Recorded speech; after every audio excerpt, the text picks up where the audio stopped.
ನಾನು exit poll ಅನ್ನೋದಕ್ಕಿಂತ ಹೆಚ್ಚಾಗಿ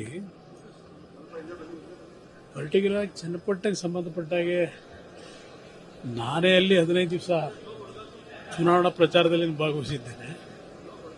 ಜನತೆ ಭಾವನೆ ಏನು ಅನ್ನೋದು ಗೊತ್ತಿದೆ. ಆದ್ದರಿಂದ ಅಲ್ಲಿ ಯಾವುದೇ ರೀತಿಯ ಅನುಮಾನಗಳಿಲ್ಲ.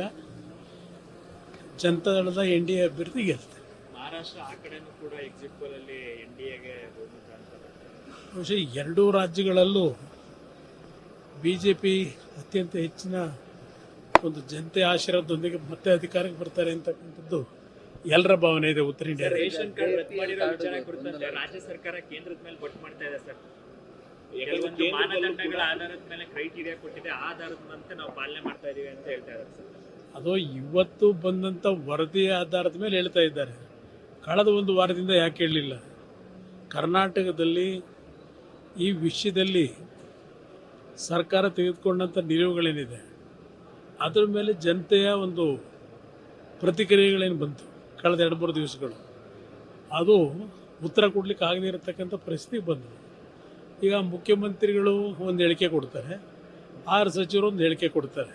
ಅದರಿಂದ ಇವರಲ್ಲೇ ಒಂದು ಕ್ಲಾರಿಟಿ ಇಲ್ಲ. ಅದರಿಂದ ನಾನು ಈ ವಿಷಯಗಳ ಬಗ್ಗೆ, ಗ್ಯಾರಂಟಿ ಸ್ಕೀಮ್ಗಳ ಬಗ್ಗೆ ನಾನು ಎಂದೂ ಸಹ ಲಘುವಾಗಿ ಮಾತಾಡಿಲ್ಲ. ಗ್ಯಾರಂಟಿ ಸ್ಕೀಮ್ನ ಕೊಡ್ತಕ್ಕಂಥದ್ದಕ್ಕೆ ಆರ್ಥಿಕವಾಗಿ ಸಮಸ್ಯೆ ಇಲ್ಲ. ಸರ್ಕಾರ ಹಲವಾರು ರೀತಿ ತೆರಿಗೆಗಳ ರೂಪದಲ್ಲಿ ಸರ್ಕಾರದ ಖಜಾನೆ ತುಂಬಿಸ್ಕೊಂಡಿದ್ದಾರೆ. ಇಲ್ಲಿ ಪ್ರಶ್ನೆ ಮ್ಯಾನೇಜ್ಮೆಂಟ್ನಲ್ಲಿ ಹಲವಾರು ರೀತಿಯ ಸಮಸ್ಯೆಗಳಿದೆ.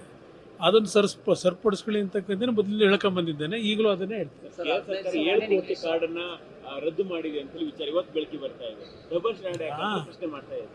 ಹೌದು, 5.5 ಕೋಟಿ ಅಂತ ಪತ್ರಿಕೆಯಲ್ಲಿ ನೋಡಿದ್ದೇನೆ. ಅದು ಕೆಲವು ಗೈಡ್ಲೈನ್ಸ್ಗಳಲ್ಲಿ ಅವರು ಏನು ಹೇಳಿದ್ದಾರೆ,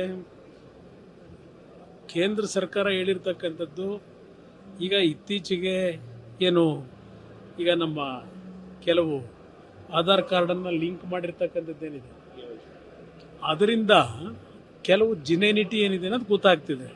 ಅದರ ಆಧಾರದ ಮೇಲೆ ಕೆಲವು ತೀರ್ಮಾನಗಳಾಗಿರ್ಬೋದು. ಅದು ಮುಂದೆ ನೋಡೋಣ ಏನೇನು ಪ್ರೋಸೆಸ್ ಆಗುತ್ತೆ ಅನ್ನೋದು. ಕನ್ನಡಿಗರ ನೆಚ್ಚಿನ ನ್ಯೂಸ್ 18 ಕನ್ನಡ ಈಗ ವಾಟ್ಸ್ಆಪ್ನಲ್ಲೂ ಲಭ್ಯ. ಕರ್ನಾಟಕ, ದೇಶ ವಿದೇಶಗಳ 360 ಡಿಗ್ರಿ ಸುದ್ದಿಯ ವಿವರಗಳನ್ನ ನಿಮ್ಮ ಕೈ ಬೆರಳುಗಳಲ್ಲೇ ಪಡಿಲಿಕ್ಕೆ ಈ QR ಕೋಡ್ ಅನ್ನ ಸ್ಕ್ಯಾನ್ ಮಾಡಿ ನಮ್ಮ ಚಾನಲ್ ಫಾಲೋ ಮಾಡಿ, ನೋಟಿಫಿಕೇಶನ್ ಆನ್ ಮಾಡಿ.